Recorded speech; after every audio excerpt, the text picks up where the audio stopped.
अस्सलाम वालेकुम दोस्तों। जी, आज हम देखेंगे कि विंडोज़ 11 जब आप इंस्टॉल करते हैं या विंडोज़ 10 से अपग्रेड करते हैं, तो माइक्रोसॉफ्ट की तरफ से कुछ ऐसी ऐप्स होती हैं, जो कि बाय डिफ़ॉल्ट आपको मिल जाती हैं, जिनका यूज़ भी कुछ नहीं होता आपके लिए और वो बिला वजह जो है आपकी रैम यूज़ कर रही होती हैं या आपके हार्ड ड्राइव में स्पेस ले रही होती हैं, जिसकी वजह से आपका विंडोज़ 11 जो है वो स्लो परफ़ॉर्मेंस दे रहा होता है। तो बेसिकली इसको ब्लॉटवेयर कहा जाता है। हम जो है इनको रिमूव करेंगे और रिमूव करने के बाद अपने विंडोज़ 11 की परफ़ॉर्मेंस देखेंगे जो कि बहुत ही अच्छी हो जाएगी। तो सबसे पहले आप ये देखें कंट्रोल ऑल्टर डिलीट दबा के टास्क मैनेजर में जाएँ यहाँ से और ये देखें कि आपके पास जो है कितने थ्रेड्स हैं और कितनी जो है चीज़ें चल रही है। यहाँ पे आप परफ़ॉर्मेंस में आ जाएँ, परफ़ॉर्मेंस में आने के बाद जो है यहाँ पे आपको पता लग रहा है कि प्रोसेस जो हैं इसके 155 हैं, थ्रेड्स जो है 1900 से अबव हैं, हैंडल्स भी जो आप देखेंगे 60,000 से अबव चल रहे हैं। तो ये आप एक रफली जो ये फिगर नोट कर लें अपने पास 150 अबव प्रोसेसेस थ्रेड्स और इस तरह करके, ठीक है। अब आपने क्या करना है, एक छोटी सी जो है टूल है या स्क्रिप्ट है वो आपको डाउनलोड करना है और डाउनलोड करने के बाद उसको हम एग्जीक्यूट करेंगे और देखेंगे कि किस तरह वो वर्क करता है ब्लॉटवेयर रिमूव करने के लिए। तो सबसे पहले आप क्रोम यूज़ कर लें या फिर जो जो भी आप एज यूज़ करते हैं या ब्राउज़र यूज़ करते हैं वो आप यूज़ कर लें। यहाँ पर आने के बाद जो है मैंने लिखा विंडोज़, जैसे ही मैंने लिखा विंडोज़ 11 ब्लॉटवेयर रिमूवल, ये मैंने इस पे क्लिक किया तो GITHUB की एक वेबसाइट आ जाएगी, इस पे आपने क्लिक करना है। जैसे ही आप क्लिक करेंगे इसके ऊपर तो ये बता रहा है कि ये वो फाइल्स हैं, स्टार्ट की रैक फाइल्स हैं, रजिस्ट्री जिसको आप कह सकते हैं। तो खैर आपका इनसे कोई लेना देना नहीं है, आप यहाँ कोड में जाएँ, कोड में जाने के बाद जो है डाउनलोड ज़िप फाइल करें। तो जैसे ही आप डाउनलोड ज़िप फाइल पे क्लिक करेंगे ये विदिन अ फ्यू सेकंड से छोटी सी फाइल होती है, 19 देखें 90 KB की फ़ाइल है ये। तो ज़िप फाइल है बेसिकली, तो ये डाउनलोड हो जाएगी, जो कि मैं ऑलरेडी डाउनलोड कर चुका हूँ, तो मैं डाउनलोड नहीं कर रहा हूँ, ठीक है। मैंने कहाँ डाउनलोड करी है मैं आपको दिखाता हूँ, ये देखें डाउनलोड में मैं जैसे ही गया तो यहाँ पे डाउनलोड हो गई है कंप्रेस्ड के अंदर, ये देखें। तो मैंने इसको क्या करना है, मैंने इसको ज़िप फाइल को अनज़िप करना है या एक्सट्रैक्ट कह सकते हैं आप, एक्सट्रैक्ट करवाना है इसको मैंने, ठीक है। तो मैंने यहाँ से शो मोर मेन्यू किया और यहाँ पे जाने के बाद जो है WinRAR के अंदर मैं गया और एक्सट्रैक्ट टू Win11 डीब्लॉट मास्टर में जो है इसको मैं एक्सट्रैक्ट करवा रहा हूँ। यहाँ से आप अगर WinRAR नहीं है तो एक्सट्रैक्ट ऑल डायरेक्ट भी आप करवा सकते हैं, ठीक है। तो आपने जैसे ही एक्सट्रैक्ट किया ये एक्सट्रैक्ट हो जाएगी, ये देखें ये एक फ़ोल्डर बन गया और एक्सट्रैक्ट हो गई। यहाँ पर आने के बाद जो है रेडमी इसकी फ़ाइल है, रीड कर सकते हैं इसको आप, राइट क्लिक करके नोटपैड के अंदर खोल के इसको रीड कर सकते हैं, ठीक है। तो हम अभी खैर रीड नहीं कर रहे हैं, हम इसको जो है एप्लीकेशन को रन करते हैं।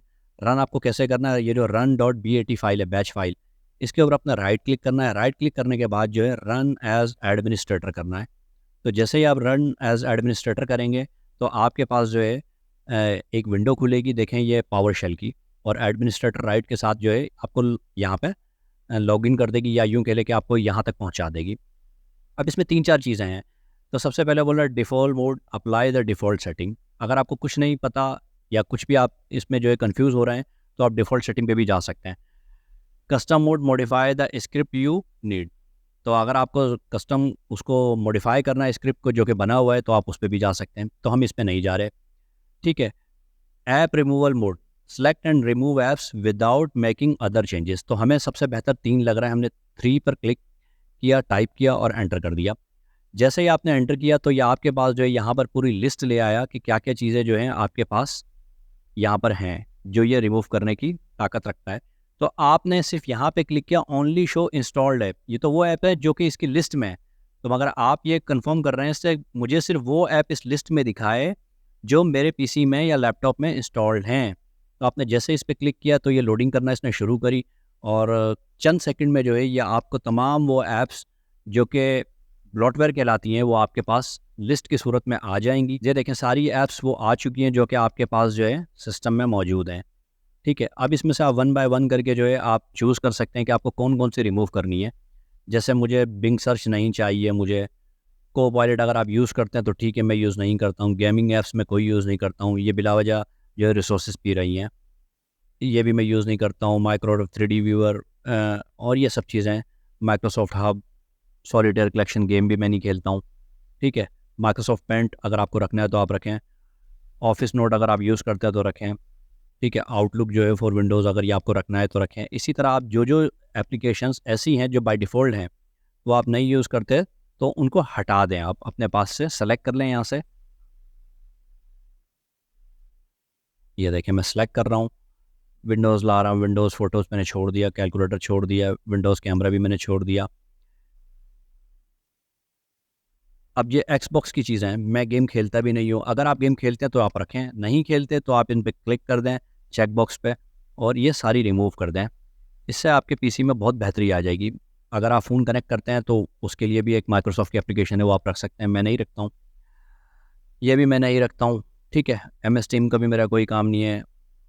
तो ये सारी मैंने यहाँ पर जो है मैंने चेकलिस्ट पे जो है कर दिया और अब जो है ये सिर्फ़ आपको मैं एग्ज़ाम्पल के तौर पे बता रहा हूँ, आप चाहे तो सारी भी रख सकते हैं, चाहे तो सारी रिमूव भी कर सकते हैं। आपसे कन्फर्मेशन माँग रहा है, आपने कन्फर्मेशन पे जैसे ही क्लिक किया, तो फिर बोल रहा है कि आपसे please enter to remove the selected apps और कंट्रोल+C टू क्विट। तो अगर आप इसको कंटिन्यू करना चाहते हैं, तो एंटर का बटन प्रेस कर दें। अगर आप कंटिन्यू नहीं करना चाहते, कंट्रोल+C का बटन दबाएँगे, तो ये आपको क्विट कर देगा। ये 36 जो ऐप्स रिमूव करने जा रहा है, ये नहीं करेगा।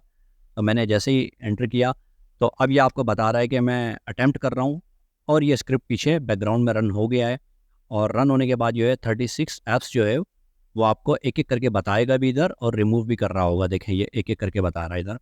तो ये थोड़ा-सा टाइम लेगा और टाइम लेने के बाद जैसे ही ये सारी रिमूव हो जाएँगी, तो मैं आपको अपना लैपटॉप रीस्टार्ट करके भी दिखाऊँगा और थ्रेड्स वगैरह भी दिखाऊँगा जो कि हमने देखे थे शुरू में ज़्यादा थे। तो ऑब्वियसली फ़र्क पड़ेगा और लैपटॉप आपका या यूँ कह लें कि डेस्कटॉप पीसी में अगर विंडोज़ 11 आप यूज़ कर रहे हैं, तो बहुत बेहतर हो जाएगा।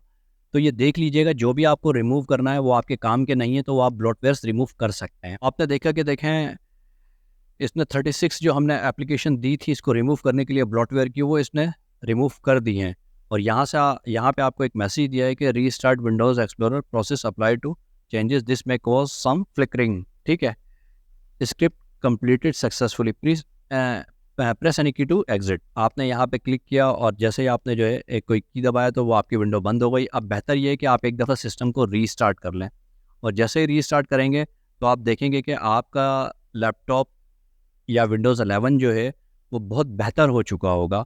तो मैं रीस्टार्ट करता हूँ, फिर मैं आपको थ्रेड्स वगैरह की तरफ भी लेके जाता हूँ। सिस्टम रीस्टार्ट हो चुका है, हम दोबारा टास्क मैनेजर में जाते हैं और देखते हैं कि हमारे थ्रेड्स वगैरह कुछ कम हुए, नहीं हुए। तो हमने ऑल्टर डिलीट कंट्रोल दबाया, देन टास्क मैनेजर में गए। टास्क मैनेजर में जाने के बाद जो है हमने इसको फुल स्क्रीन किया और यहाँ पर आने के बाद जो है परफॉर्मेंस में आने के बाद तो हमने देखा पहले हमारे गालिबन जो है 155 के करीब जो है प्रोसेसेस थे, थ्रेड्स भी जो है अराउंड 2000 के करीब थे और ये भी हैंडल्स भी जो है वो ज़्यादा थे।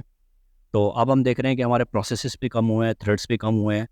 तो ऑब्वियसली हमारे जो है विंडोज़ 11 की परफॉर्मेंस जो है अब बहुत बेहतर हो जाएगी। तो ये आप खुद भी फ़ील करेंगे। तो ये स्क्रिप्ट आप डाउनलोड करें अपने पास और यूज़ करें और विंडोज़ 11 को बूस्ट करें, इसकी परफॉर्मेंस अच्छी करें। उम्मीद करता हूँ कि आपको वीडियो पसंद आई होगी। अगर पसंद आई है तो अपने दोस्तों के साथ शेयर करें। दुआओं में याद रखें। अल्लाह हाफ़िज़।